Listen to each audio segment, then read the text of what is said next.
Assalamualaikum warahmatullahi wabarakatuh.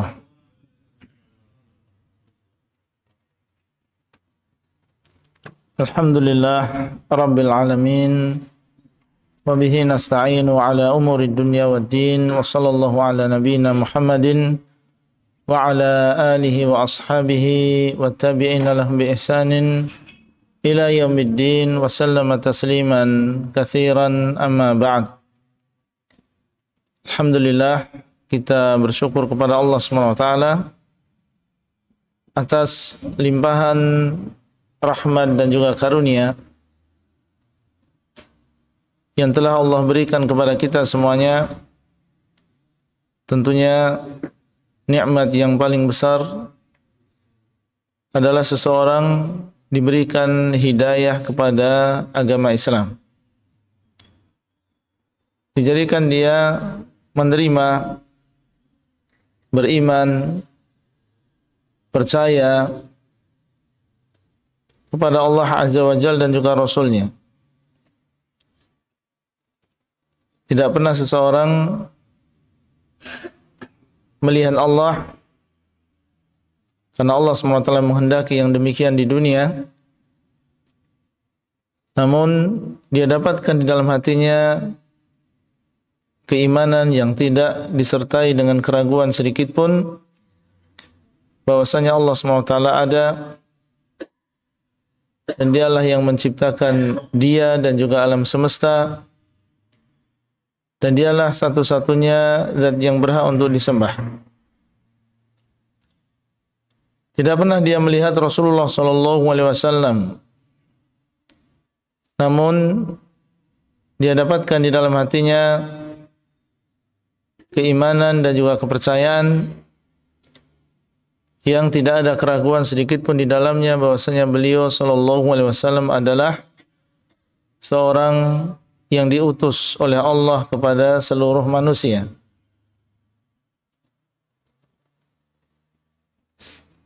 Diutus dengan membawa Al-Qur'anul Karim yang di dalamnya ada petunjuk dan juga cahaya, yang kalau kita berpegang teguh dengan Al-Quranul Karim, maka seseorang akan jelas jalan hidupnya, mengetahui apa yang harusnya dia lakukan di dunia ini, sehingga hidup dalam keadaan di atas cahaya yang terang benderang. Tidak ada kebingungan, tidak ada keresahan, menyadari bahwasanya Allah SWT menciptakan dirinya untuk beribadah. Wa ma khalaqatul jinna wal insa illa liya'budun, dan tidaklah aku ciptakan jin dan manusia kecuali untuk beribadah kepadaku. Bapak Ibu sekalian yang dimuliakan oleh Allah, setelah beberapa waktu lamanya kita tidak bersua dan berjumpa, alhamdulillah pada pagi hari ini Allah SWT mudahkan, dan insyaallah pembahasan kita masih lanjut kitab Al-Baqiyatus Shalihat yang ditulis oleh guru kami yang mulia Fadilatul Syekh Shalih bin Abdullah Al-Utsaimin hafizahullah ta'ala, yang berisi tentang zikir-zikir yang disyariatkan setelah sholat 5 waktu. 5 zikir yang pertama, sholat 5 waktu dan sholat sunnah ya. 5 zikir yang pertama alhamdulillah sudah kita selesaikan dan insyaallah sudah kita amalkan setiap harinya. Maka insyaallah kita lanjutkan pada kesempatan kali ini dengan zikir yang ke-6. Di antara zikir-zikir yang disyaratkan setelah sholat 5 waktu. Beliau menyebutkan bahwasanya zikir yang ke-6 yang disyaratkan, yang di sana ada dalilnya, setelah salat 5 waktu adalah qiraatu ayatil kursi. Membaca ayat kursi. Wahia qauluhu ta'ala, dan yang dimaksud dengan ayat kursi adalah firman Allah Azza wa Jalla. Boleh sebutkan kemudian setelahnya lafaz dari ayat kursi, karena mungkin ada sebagian pembaca yang tidak tahu ya apa yang dimaksud dengan ayat kursi, dan insyaallah sebagian besar kita di sini paham karena kita belajar. Tapi mungkin di sana ada sebagian saudara kita yang tidak tahu kenapa kok dinamakan dengan ayat kursi.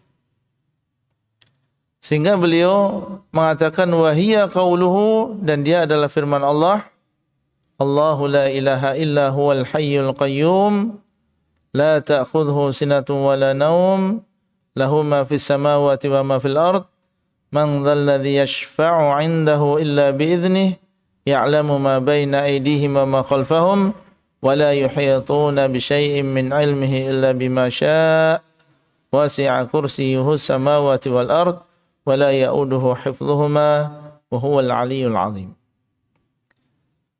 Di dalam surat Al-Baqarah ayat 255.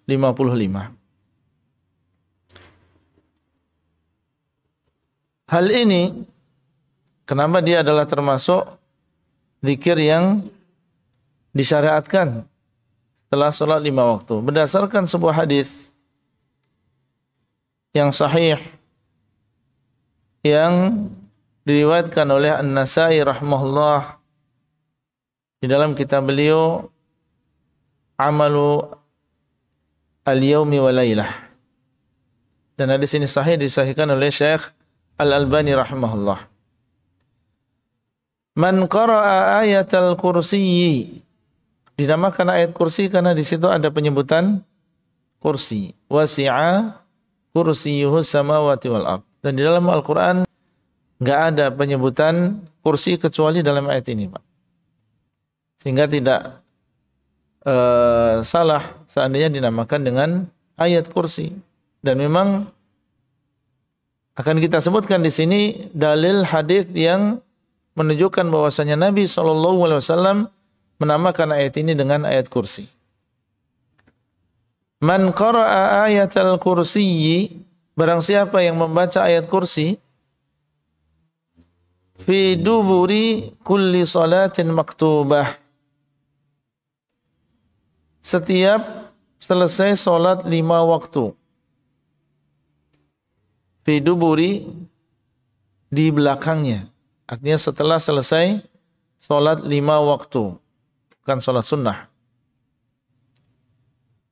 Lam yamna'hu min dukhulil jannati illa ayyamut. Tidak menghalangi dia untuk masuk ke dalam surga kecuali dia meninggal dunia. Berarti membaca ayat kursi setelah salat 5 waktu ini adalah disyariatkan yang pertama. Kemudian yang kedua, pahalanya ini menjadi sebab masuknya seseorang ke dalam surga. Tidak ada yang menghalangi antara dia dengan surga kecuali meninggal dunia saja. Ya, nggak mungkin orang masuk surga kecuali harus meninggal dunia terlebih dahulu. Hidup langsung masuk surga enggak. Bahkan Nabi Isa alaihissalam yang sekarang beliau berada di atas sana, nanti akan diturunkan oleh Allah Azza wa Jalla di akhir zaman, hidup sebentar kemudian akan meninggal dunia. Ini adalah ketentuan dari Allah SWT. Tidak ada yang menghalangi antara dia dengan surga kecuali meninggal dunia. Dan ini menunjukkan tentang diutamakannya, disyariatkannya membaca ayat kursi setelah sholat 5 waktu. Alhamdulillah, masing-masing dari kita insyaallah sudah menghafal ayat kursi ini di luar kepala. Sewaktu-waktu dia baca, dia hafal dan tidak salah.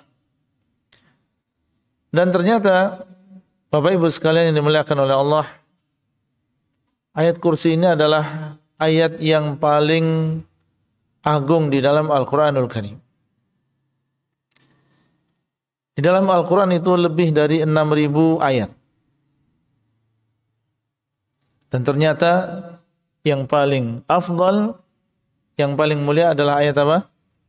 Ayat kursi. Di dalam sebuah hadis Rasulullah SAW pernah bertanya kepada Ka'ab ibnu Ubay ibnu Ka'ab, seorang sahabat Nabi SAW yang terkenal dengan qiraahnya, keahliannya di dalam hafalan Al-Quran, dalam ilmu Al-Quran. Ya Abul Mundir, wa ya Abul Mundir, atadri ayya ayatin fi kitabillahi ma'aka a'zam? Tahukah kamu ayat apa di dalam Al-Quranul Karim yang menurutmu adalah yang paling besar, yang paling agung, yang paling mulia di sisi Allah? Semua ayat-ayat Allah mulia, ya? Tapi Allah SWT menghendaki bahwasanya di antara ayat-ayat tersebut ada perbedaan tingkat kemuliaan. Dan Allah SWT melakukan yang demikian. Allah melakukan apa yang Dia kehendaki. Para rasul semuanya mulia, Pak. Dan Allah jadikan sebagian rasul lebih mulia daripada sebagian yang lain. Nabi Muhammad SAW adalah yang paling mulia di antara para rasul. Kalamullah, ayat-ayat Allah Azza wa Jalla juga demikian. Semuanya mulia, tapi Allah jadikan sebagian lebih mulia daripada sebagian yang lain. Beliau bertanya kepada sahabat ini, yang paling afdal, yang paling agung, yang paling mulia menurutmu di antara ayat-ayat Al-Quran itu apa? Qultu Allahu wa Rasuluhu a'lam. Aku berkata, yaitu Ubay bin Ka'ab, Allah dan Rasulnya lebih tahu. Ini adab beliau. Ini yang bertanya seorang Nabi. Bahkan beliau adalah Rasulullah yang diturunkan kepadanya Al-Quran. Tentunya beliau lebih tahu. Allahu wa Rasuluhu a'lam. Qala ya Abul Mundir, atadri ayya ayatin min kitabillahi ma'aka a'zam? Diulangi oleh Nabi. Wahai Abul Mundir, tahukah kamu ayat apa yang paling agung di dalam Al-Quran menurutmu? Qal, maka Abul Mundir menjawab, ketika Nabi SAW mengulang pertanyaannya, beliau pun berusaha untuk menjawab sesuai dengan ilmunya. Qultu Allahu la ilaha illa huwal hayyul qayyum. Kemudian beliau membaca ayat kursi. Qala fadaraba fi sadri. Ubay menceritakan, maka Nabi SAW setelah itu memukul dadaku. Ya, dipukul dadanya oleh Rasulullah SAW, tentunya dengan pukulan yang sayang. Ingin menghargai dia. Terkadang kita menepuk ya punggung anak kita yang bisa menjawab pertanyaan. Masya Allah. Ini Nabi SAW menepuk dada Ubay bin Ka'ab. Karena disinilah ilmu. Ya, disinilah ilmu. Disinilah khasyatullah. Wallahi liyahnikal ilmu Abul Mundir. Maka Nabi SAW mengatakan, demi Allah, selamat atas ilmu yang Allah berikan kepadamu, wahai Abul Mundir.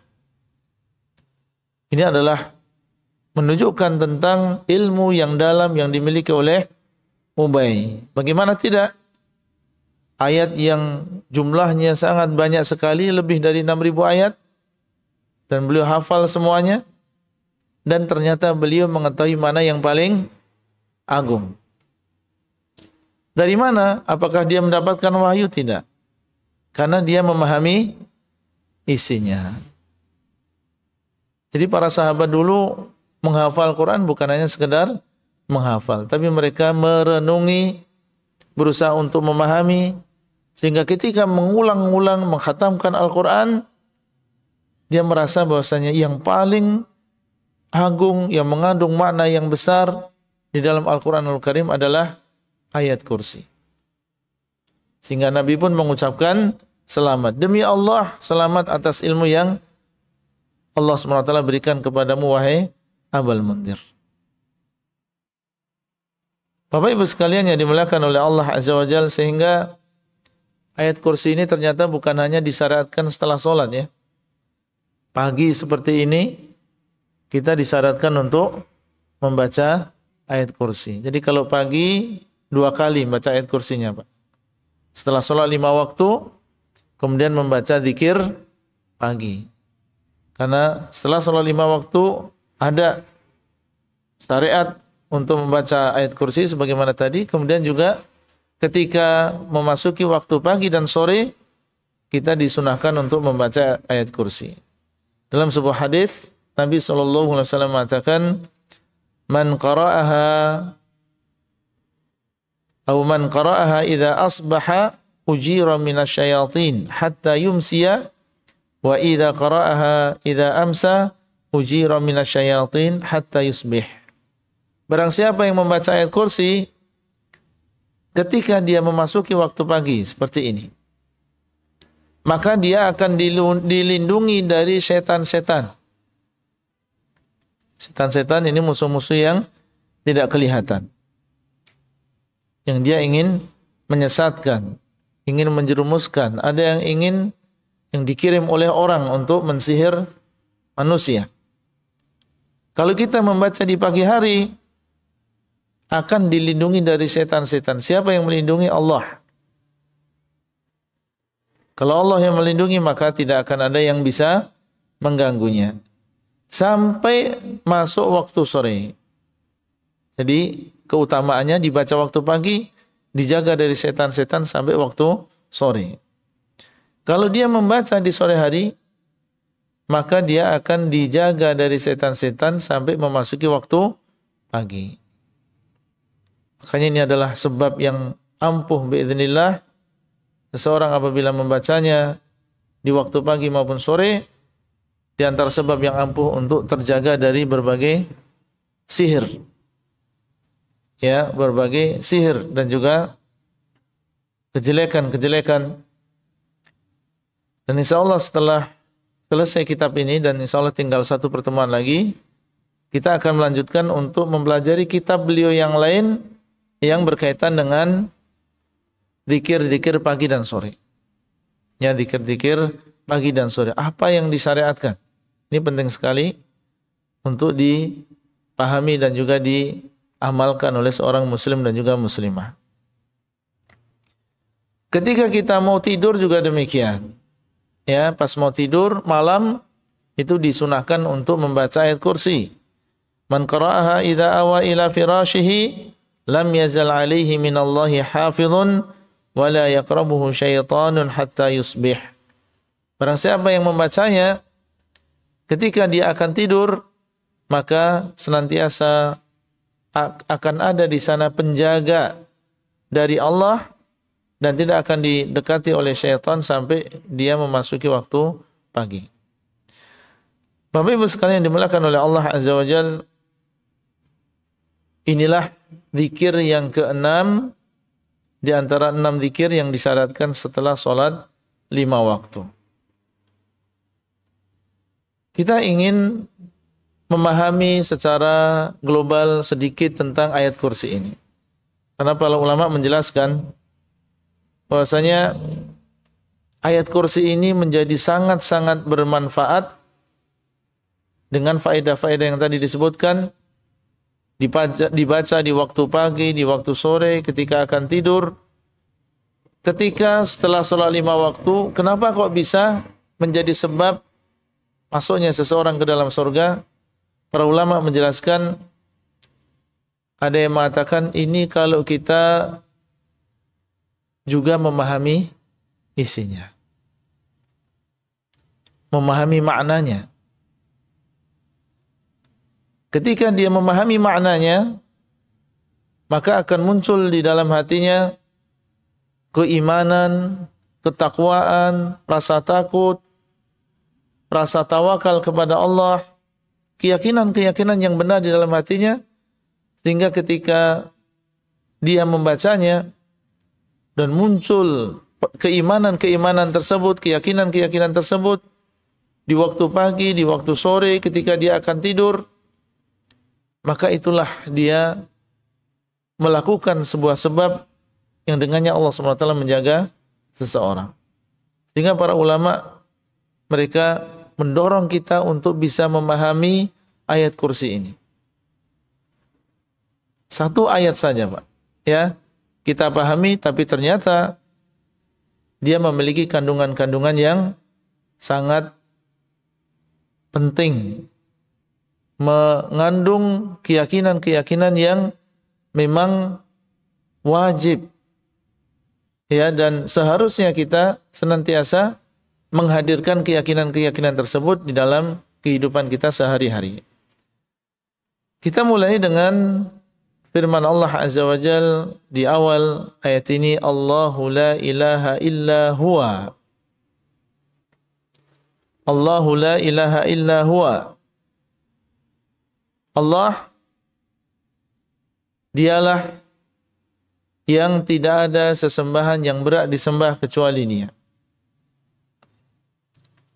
Dialah yang tidak ada sesembahan, dialah Allah yang tidak ada sesembahan yang berhak disembah kecuali Dia.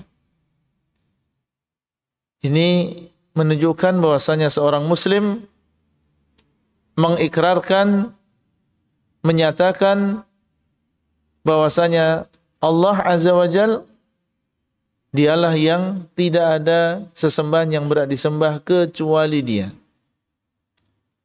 Karena yang disembah di dunia ini selain Allah ada. Itu tidak bisa diingkari.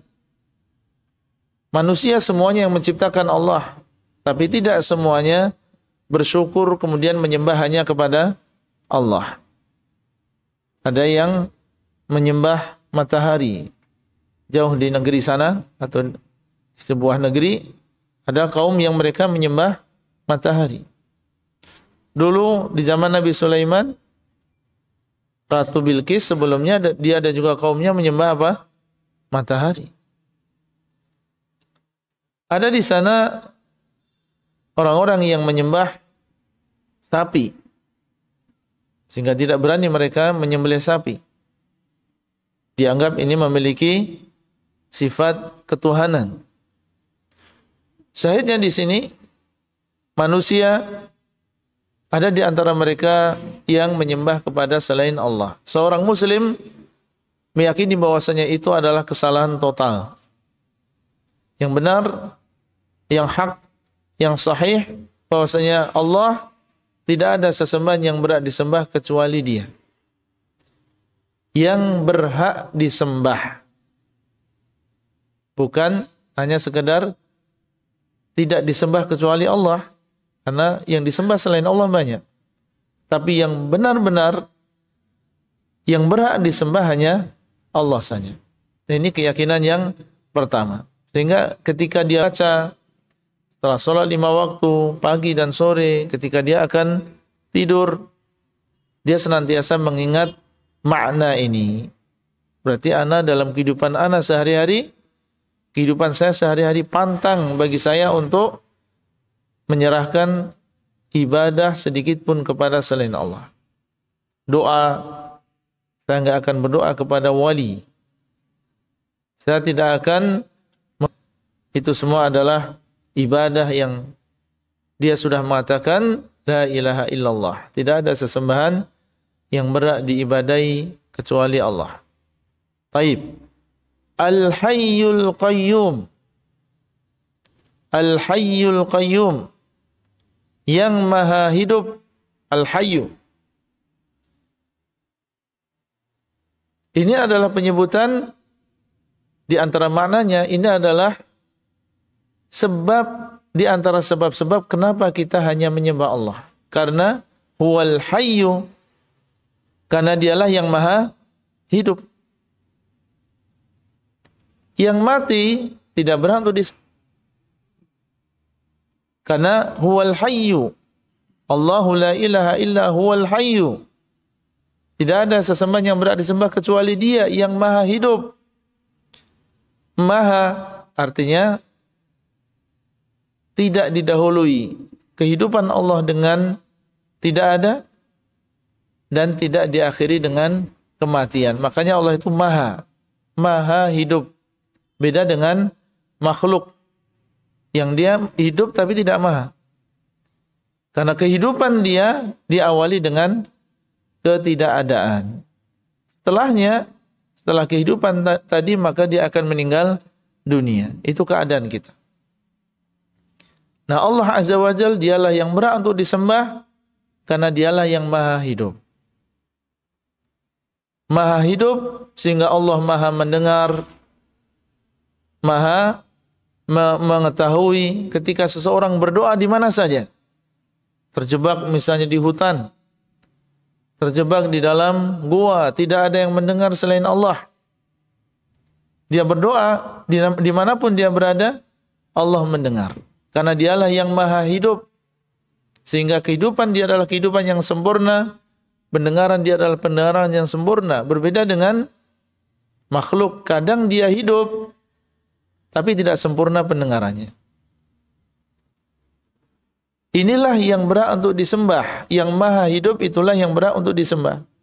Sehingga ini menjadi dalil juga bahwasanya orang yang sudah mati, baik nabi atau wali atau siapa saja, maka dia tidak berhak untuk disembah. Tapi kalau hidup bagaimana Ustaz? Hidup kalau dia akan mati, ya tidak berhak untuk disembah. Dia hidup sementara, cuma dia juga akan mati, maka dia tidak berhak untuk disembah. Siapa yang berhak? Al-Hayyu. Dialah yang maha hidup. Itu saja yang berhak untuk disembah. Al-Qayyum. Dan Allah SWT dialah Al-Qayyum. Arti dari Al-Qayyum adalah yang maha menegakkan yang lain. Dirinya tegak sendiri, artinya tidak butuh dengan makhluk. Allah Azza wa Jal, dialah Al-Qayyum, dialah yang maha tegak, dan dia menegakkan yang lain. Dialah yang berdiri sendiri, tidak butuh kepada makhluk. Adapun makhluk, maka dia butuh kepada yang lain, butuh kepada Allah. Kita tidak bisa sebagai manusia hidup sendiri. Bagaimanapun kayanya kita, bagaimanapun kuatnya kita butuh kepada orang lain. Ya ayuhan nas antumul fuqara'u ilallah. Wahai manusia, kalian adalah orang-orang yang fakir kepada Allah Azza wa Jalla. Kalian butuh kepada Allah. Kita ini makhluk sosial, butuh kepada orang lain. Suami butuh kepada istrinya, istri butuh kepada suaminya. Orang kaya butuh kepada orang miskin yang mau bekerja. Orang miskin pun butuh kepada orang yang kaya, yang punya uang. Ya, kalau orang miskin kerja sama orang miskin, siapa yang bayar ya? Dia harus kerja sama orang yang punya uang. Itu keadaan kita. Nah, Allah Azza wa Jalla dia tidak butuh, dan itulah yang berhak untuk disembah. Adapun makhluk yang sama-sama makhluk, dia butuh kepada yang lain, maka ini tidak berhak untuk disembah. Matahari membutuhkan Allah Azza wa Jalla supaya digerakkan oleh Allah, diterbitkan dari timur, ditenggelamkan di arah barat, dijaga cahayanya dan juga gasnya. Allah yang menjaganya. Sapi yang disembah oleh sebagian manusia, Allah SWT yang memberikan dia rumput, memberikan dia rezeki. Berarti dia butuh kepada yang lain. Nah, yang seperti ini tentunya tidak berhak untuk disembah. Yang berhak disembah adalah Al-Qayyum. La ta'khudhuhu sinatu wa la naum. Tidaklah Allah Azza wa Jalla ditimpa oleh sinah. Sinah ini adalah awal dari tidur, atau dinamakan dengan ngantuk. Wala naum, dan tidak ditimpa oleh rasa ngantuk. Kalau sinah saja, rasa ngantuk saja yang merupakan mukaddimah awal dari tidur, tidak menimpa Allah, apalagi naum. Allah tidak ditimpa rasa ngantuk. dan juga tidak ditimpa rasa tidur. Kita sebagai seorang muslim harus menafikan dua sifat ini di antara atau dari Allah Azza wa Jalla. Karena Allah sendiri menafikan. Allah mengatakan Allah tidak ditimpa rasa ngantuk dan tidak ditimpa rasa tidur. Berarti kita harus menafikan, kita yakini Allah tidak ngantuk dan Allah tidak tidur.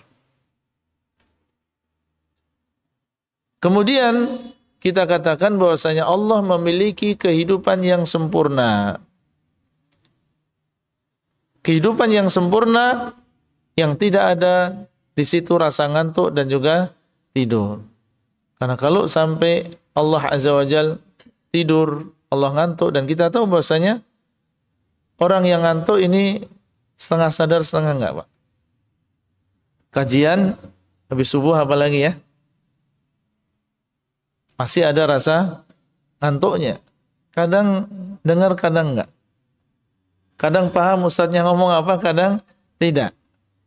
Ya, tahu-tahu udah jam 5:30. Itu ngantuk namanya. Tapi kalau sama sekali enggak mendengar ustadz ngomong, berarti apa? Tidur. Iya. Allah SWT dialah yang tidak ditimpa rasa ngantuk dan tidak ditimpa rasa tidur. Karena dialah yang memiliki banyak urusan. Memberikan rezeki, menahan langit supaya tidak jatuh, mengatur bumi, udaranya, menggerakkan matahari, memberikan rezeki kepada anak-anak, kepada bayi, janin yang ada di dalam perut ibunya. Siapa yang menyampaikan rezeki tersebut kepada masing-masing dari mereka? Allah Azza wa Jalla. Kulla yaumin huwa fi sya'an. Setiap hari Allah SWT itu dalam urusan yang banyak. Bayangkan seandainya Allah SWT ditimpa rasa ngantuk atau tidur. Apa yang terjadi dengan dunia ini? Makanya sifat ngantuk dan sifat tidur ini dinafikan dari Allah Azza wa Jalla. La ta'khudhuhu sinatun wala naum. Alhamdulillah. Sehingga kita bisa berdoa setiap hari. Kita bisa berdoa setiap waktu. Kita tidak khawatir terjadi apa-apa di dunia ini karena Allah senantiasa menjaga. Allah SWT dialah Al-Hayyul Qayyum. Dialah yang maha hidup. Lahu ma fis samawati wa ma fil ard. Bagi Allah apa yang ada di langit dan apa yang ada di bumi. Lahu, bagi Allah, milik Allah. Apa yang menjadi milik Allah? Apa yang ada di langit maupun apa yang ada di bumi.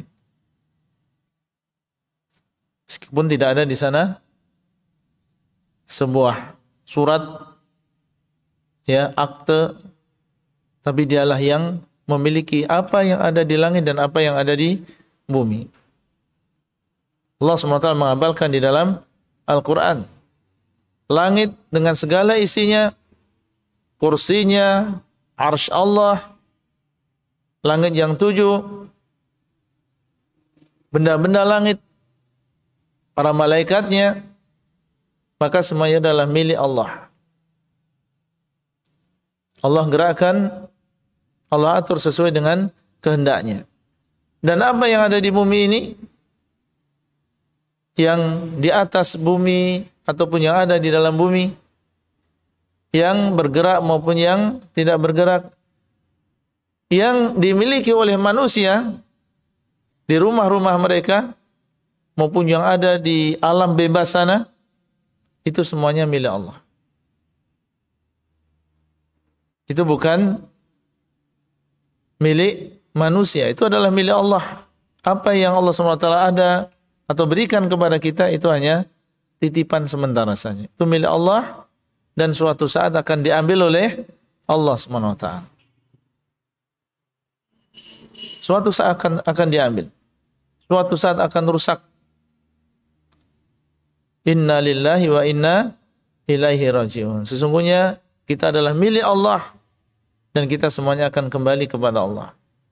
Harta, rumah, mobil, kekayaan, jabatan, keluarga kita, semuanya adalah milik Allah dan akan diambil kembali suatu saat oleh Allah Azza wa Jalla.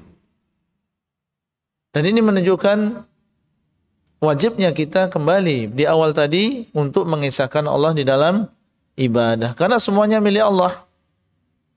Kita ingin mendapatkan manfaat, kita ingin terbebas dari mudarat. Allah yang memiliki semuanya. Berarti berdoanya hanya kepada yang memiliki. Lahu ma fis samawati wa ma fil ard. Jangan berdoa kepada zat yang tidak memiliki. Justru dialah yang dimiliki. Dimiliki oleh Allah. Lahu ma fis samawati wa ma fil ard. Man dzalladzi yashfa'u 'indahu illa bi'idzni. Tidak ada yang memberikan syafaat 'indahu di sisi Allah illa bi'idzni, kecuali dengan izin Allah. Nanti di hari kiamat Bapak Ibu sekalian ada yang dinamakan dengan syafaat. Para nabi akan memberikan syafaat. Para malaikat akan memberikan syafaat. Bahkan orang-orang yang beriman, seperti misalnya orang yang dulu berjihad di jalan Allah, atau orang-orang yang beriman secara umum, mereka akan memberikan syafaat. Bagaimana mereka memberikan syafaat di hari kiamat? Apakah ujuk-ujuk langsung dia meminta kepada Allah, ya Allah, saya memohon kepadamu keluarkan si fulan dari neraka.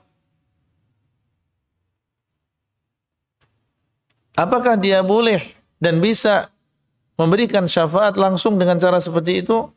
Allah menjelaskan di sini, man dzalladzi yashfa'u 'indahu illa bi'idzni. Tidak ada yang memberikan syafaat di sisi Allah kelak kecuali setelah diizinkan oleh Allah.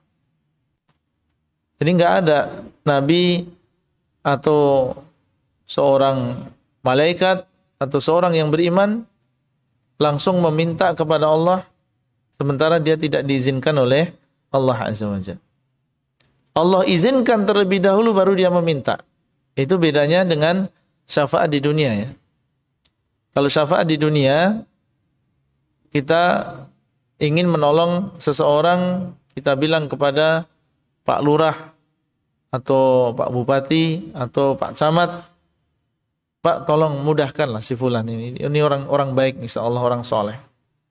Dia ingin buka usaha dan usahanya bagus, bermanfaat untuk orang Islam. Tolong dimudahkanlah.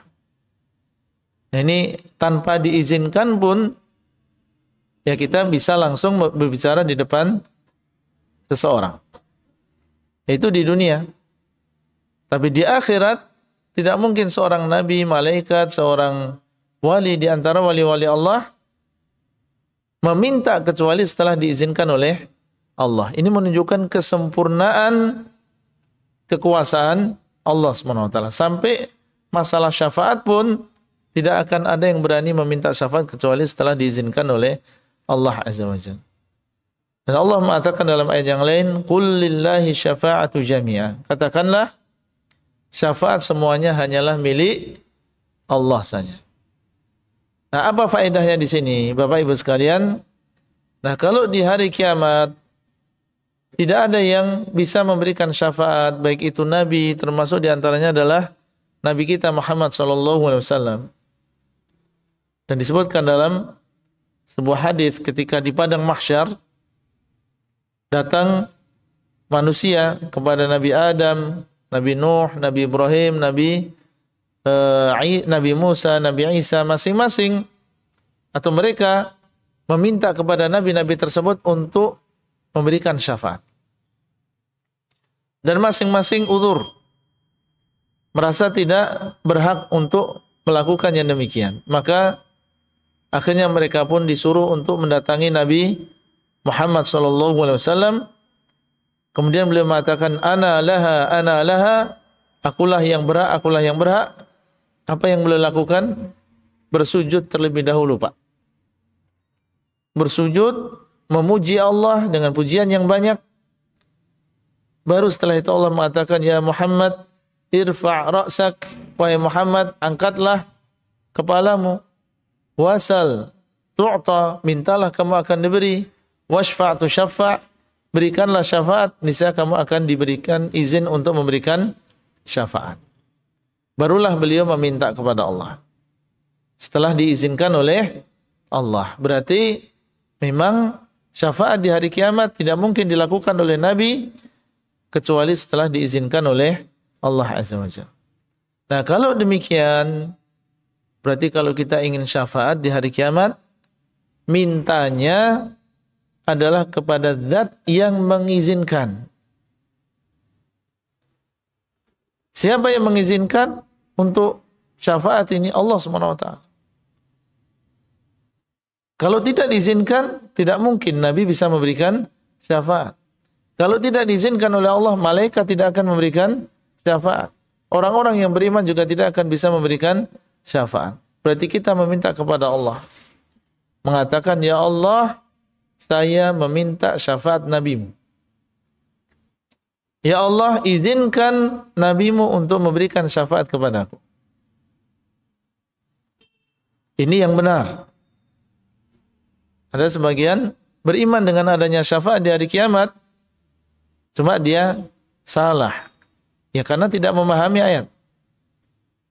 Dia langsung memintanya kepada wali.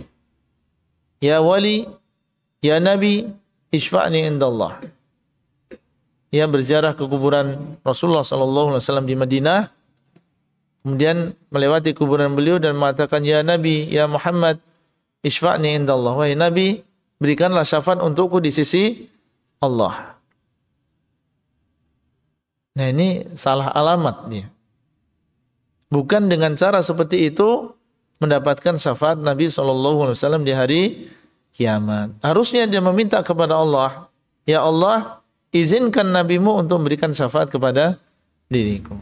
Bukan justru malah langsung meminta kepada Rasulullah SAW.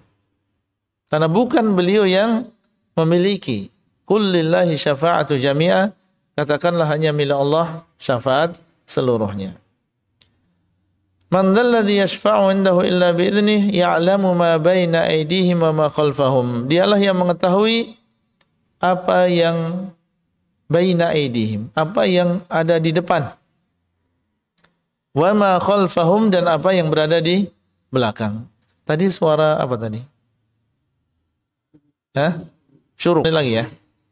Tadi suara terbitnya matahari ya maksudnya ya. Baik. Terbitnya matahari. Kemudian ya'lamu ma baina aydihim. Allah SWT dialah yang mengetahui apa yang terjadi di depan dan apa yang terjadi di belakang kalian. Di depan maksudnya adalah ada yang mengatakan di depan yang terdahulu yang terjadi di masa yang lalu. Di belakang kalian yang terjadi di masa yang akan datang. Allah Maha tahu. Adapun dukun, maka dia tidak mengetahui apa yang terjadi di masa yang akan datang. Masa yang lalu pun terbatas sebagaimana kita. Ya, apa yang terjadi di zaman dahulu secara perincian Allah SWT dialah yang mengetahui. Ya'lamu ma baina aydihim wa ma khalfahum wa la yuhituna bi syai'in min 'ilmihi illa bima syaa', dan mereka yaitu makhluk tidak mungkin meliputi sedikit pun dari ilmu Allah kecuali apabila Allah menghendaki. Kita tidak mungkin tahu kecuali apabila Allah menghendaki. La ilma lana illa ma 'allamtana. Ya Allah, tidak ada ilmu bagi kami kecuali apa yang Engkau ajarkan kepada diri kami. Baik ilmu agama, kita tidak mungkin mengetahui sedikit pun dari Al-Quran maupun hadis kecuali apabila Allah mengajarkan kepada kita. Termasuk diantaranya adalah pengetahuan dunia. Bagaimana seseorang ujub dan merasa bangga dengan ilmunya kemudian melupakan Allah Azza wa Jalla. Ya'lamu ma baina aydihim wa ma khalfahum wa la yuhituna bi syai'in min 'ilmihi illa bima syaa'. Wasi'a kursiyyuhu samawati wal ard. Kursi Allah itu meliputi langit-langit dan juga bumi. Apa itu kursi Allah? Ya, kursi Allah ditafsirkan oleh Abdullah bin Abbas. Abdullah bin Abbas, seorang sahabat, anak dari paman Rasulullah SAW, pernah menafsirkan kursi Allah yaitu maudhi'u al-qadamain. Kursi itu adalah tempat dua kaki Allah. Jadi jangan diterjemahkan kursi dengan kursi yang ada di daerah kita. Kursi dalam bahasa Arab itu adalah artinya adalah tumpuan. Dan ditafsirkan oleh Abdullah bin Abbas itu adalah tempat dua kaki Allah. Keyakinan Ahlus Sunnah wal Jamaah, Bapak Ibu sekalian, bahwasanya Allah SWT memiliki qadam. Allah SWT memiliki kaki. Dan ini harus kita yakini. Sebagaimana dalam hadis yang sahih, hatta yad'a Rabbul Izzati qadamah. Sampai Allah SWT meletakkan kakinya. Bagaimana meyakininya? Kita tetapkan sebagaimana Nabi SAW kabarkan. Kemudian kita yakini bahwasanya sifat tersebut, kaki tersebut tidak sama dengan kaki yang dimiliki oleh makhluk. Bagaimana? Kita tidak tahu bagaimananya. Cuma kita meyakini bahwasanya seluruh sifat-sifat Allah adalah sesuai dengan keagungan Allah Azza wa Jalla. Tidak sama dengan yang dimiliki oleh makhluk. Laisa kamitsli syai', tidak ada yang serupa dengan Allah. Ini sama ketika kita meyakini bahwasanya Allah melihat. Percaya Allah melihat? Yakin Allah melihat? Yakin Allah melihat. Kenapa kita meyakini? Karena ada dalilnya. Asma'u wa ara, aku mendengar dan aku melihat. Wa huwa sami'ul basir, dan dialah yang maha mendengar lagi maha melihat. Masing-masing kita meyakini bahwasanya Allah melihat. Baik, makhluk juga melihat? Makhluk juga melihat? Melihat. Ketika kita mengatakan, saya yakin Allah melihat, apakah kita menyerupakan Allah dengan makhluk? Tidak. Sama sekali kita tidak meyakini penglihatan Allah sama dengan penglihatan makhluk. Nah terus bagaimana? Saya meyakini bahwasanya Allah melihat dengan penglihatan yang sempurna sesuai dengan keagungan Allah. Nah demikianlah kita meyakini bahwasanya Allah memiliki kaki. Bahwasanya Allah SWT memiliki sifat tersebut sesuai dengan keagungannya dan tidak boleh kita menyerupakan sifat tersebut dengan sifat makhluk. Kita berlepas diri dari musyabbihah, aliran yang mereka menyerupakan Allah dengan makhluk. Dan kita juga berlepas diri dari aliran yang mereka menafikan, mengingkari sifat-sifat Allah dengan alasan ini adalah menyerupakan Allah dengan makhluk. Bagaimana besarnya kursi? Wasi'a kursiyyus samawati wal ard. Kursi Allah itu meliputi langit dan bumi. Berarti lebih besar mana, kursi atau langit dan bumi? Lebih besar kursi. Karena meliputi langit dan bumi. Disebutkan dalam hadis bahwasanya perbandingan antara 7 langit dan kursi Allah itu seperti koin, ya, koin yang kecil yang dilemparkan di tengah padang pasir. Padang pasir, kalau kita melihat padang pasir, kita nggak tahu ujungnya di mana. Ya, kita di tengah-tengah padang pasir, tidak tahu ujungnya di mana. Kosong semuanya, nggak ada apa-apanya. Nah, ketika kita melemparkan sebuah koin di tengah padang pasir, itu perbandingan antara 7 langit dan bumi dibandingkan dengan kursi Allah. Berarti sangat besar sekali kursi Allah tersebut. Wasi'a kursiyyuhus samawati wal ard. Dan kalau itu adalah makhluk, lalu bagaimana dengan yang menciptakan? Udhu hifdhuhuma. Tidak berat bagi Allah untuk menjaga keduanya, yaitu menjaga langit dan juga bumi. Langit tidak jatuh ke kita itu karena ditahan oleh Allah, Pak. Dan segala sesuatu yang diam ditahan oleh Allah. Yang bergerak bisa bergerak karena digerakkan oleh Allah Azza wa Jalla. Diamnya langit, bangunan tanpa tiang, sehingga tidak menimpa manusia adalah ditahan oleh Allah Subhanahu wa taala dan bukan sesuatu yang berat bagi Allah untuk menahan keduanya. Kemudian Allah menutup ayat ini dengan wa huwal aliyyul azim, dan dialah yang maha tinggi lagi maha besar. Maha tinggi, tinggi zatnya, tinggi kedudukannya, dan juga tinggi kekuasaannya. Ini keyakinan Ahlus Sunnah. Allah memiliki ketinggian yang mutlak dengan 3 jenis. Tinggi dari sisi zatnya. Allah adalah maha tinggi zatnya. Allah memiliki sifat tinggi. Allah berada di atas. Kemudian Allah juga maha tinggi kedudukannya. Kemudian yang ketiga, Allah maha tinggi kekuasaannya. Ini adalah keyakinan Ahlus Sunnah wal Jamaah di dalam masalah ketinggian Allah Subhanahu wa taala. Itulah penjelasan secara singkat dari ayat Al-Kursi. Kita pahami Bapak Ibu sekalian dan kita amalkan dalam kehidupan kita sehari-hari. InsyaAllah kita akan mendapatkan banyak kebaikan di dunia maupun di akhirat. Demikian yang bisa kita sampaikan. Mungkin ada satu pertanyaan, boleh? Ya, sebelum kita tutup. Ya.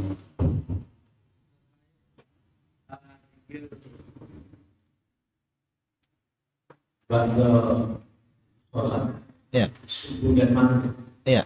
itu kan ada yang, Ya. apakah mencukupkan langsung misalnya pagi, langsung asbahna, sholat dan seterusnya, Ya. tanpa ayat kursi karena sudah dibaca di sebelumnya subuh dan Ya. maghrib. Baik. Ada sebagian masyayikh, sebagian guru-guru kita yang mereka menggabungkan. Ya, artinya karena setelah sholat subuh ada membaca ayat kursi. Zikir pagi juga ada ayat kursi. Sehingga sebagian mencukupkan. Seandainya dia membaca ayat kursi saja sekali, maka itu sudah mencakup ayat kursi yang dibaca ketika kita memasuki waktu pagi. Ini habis subuh dengan habis maghrib. Ada yang mengatakan demikian. Tapi wallahu ta'ala a'lam, yang lebih berhati-hati, ya, yang lebih berhati-hati adalah kita membaca 2 kali. Jadi ayat kursi ada disyariatkan setelah sholat 5 waktu, demikian pula disyariatkan ketika memasuki waktu pagi dan juga memasuki waktu sore. Yang menguatkan hal ini, wallahu alam, yang namanya zikir sore itu disunahkan setelah asar, ya. Disunahkan setelah asar, ya, sampai waktu maghrib. Ya. Tadi yang ditanyakan apa? Maghrib ya tadi ya. Maghrib. Ala kulli hal, yang lebih berhati-hati di antara 2 pendapat ini adalah kita menyendirikan, ya, menyendirikan antara zikir sholat 5 waktu dengan zikir pagi dan juga sore. Jadi ayat kursi dibaca 2 kali dan bukan sesuatu yang berat. Ya, ayat kursi cuma 1 ayat saja. Ya, cuma 1 ayat saja. 1 menit, 2 menit seseorang selesai membaca ayat kursi dan insyaallah mendapatkan pahala karena membaca ayat kursi setelah sholat 5 waktu dan juga membaca ayat kursi di waktu pagi dan juga sore. Nah, baik, mungkin sampai di situ dulu yang bisa kita sampaikan. Semoga bermanfaat. Sallallahu ala nabiyina Muhammadin wa ala alihi wa sahbihi ajma'in. Wassalamualaikum warahmatullahi wabarakatuh.